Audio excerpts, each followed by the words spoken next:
So in this tutorial, I just want to show you about our new stencils in the Dot Art Depot. Now this video goes with a tutorial of how I fill out this design, but just for now I'm going to show you the stencils for those who just want to see how to use them.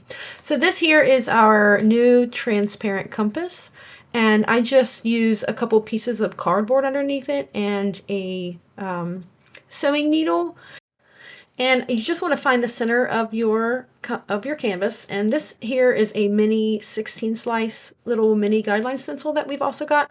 So once you fill out all of your guidelines, the cardboard is there to hold down your sewing needle. It holds it in place so it doesn't move around. Let me tell you, this compass makes a breeze out of drawing on concentric circles for your mandala work. If you don't want tons of guidelines, you can just skip. You can skip around, do 2 or do every 3 holes.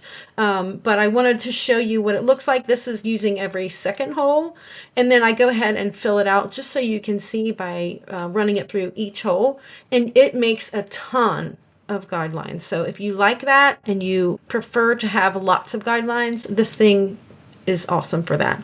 I just always found that with traditional compasses with the little metal point that it would just make too big of a hole in the canvas, and I didn't like that. So I've been using element stencils for a long time. This is how I fill out my designs with these particular types of stencils.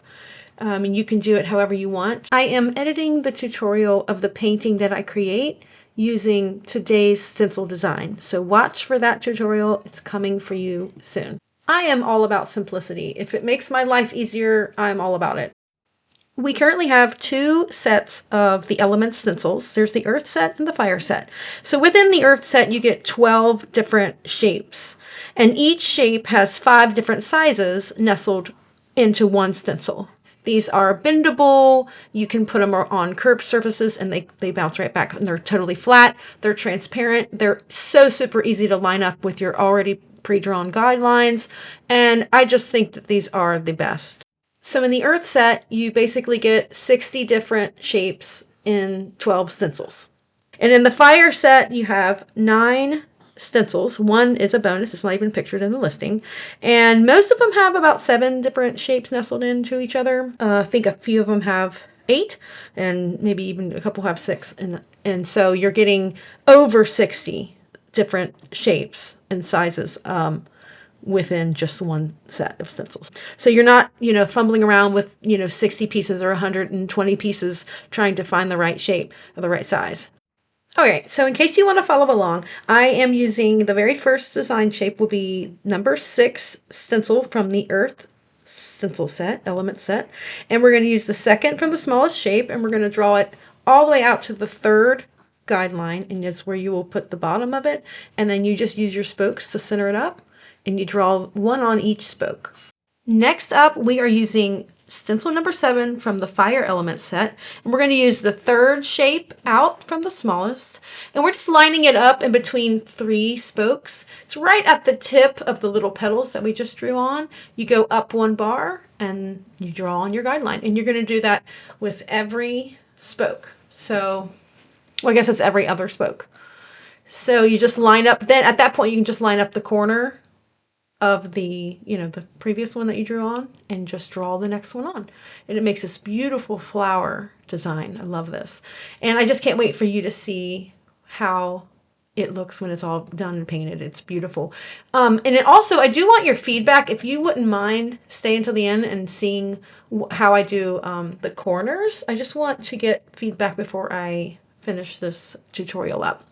So the next stencil that we're going to use is number 10 from the earth element set, and we're using the very largest one, and we're just going to connect the 2 little tips of the petals of the previous one, and you just line up the largest one, and you can just kind of use your circle guideline, your concentric circle guideline there, and just if you wanted to mark the edge of it out, I found that was helpful at times in order to line it up right. But yeah, this is, see, like that, if you just kind of line it up, that's where you'll put the top of the largest stencil and just draw it on, and it evens up perfectly with the little tips of the petals.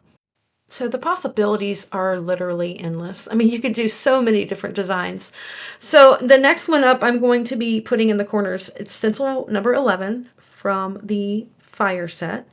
And I am using the second one out from the largest, and I'm just going to kind of edge it up into the corner.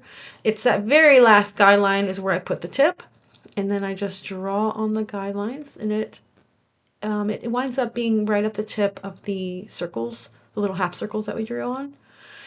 And but again, and then I'm using the very small one, the smallest one there of that same stencil to kind of just draw a petal going out, like a little, it's almost like a leaf shape. It's going out between the guideline in the middle of the larger leaf and down to it's the guideline that's at the tip of the round one.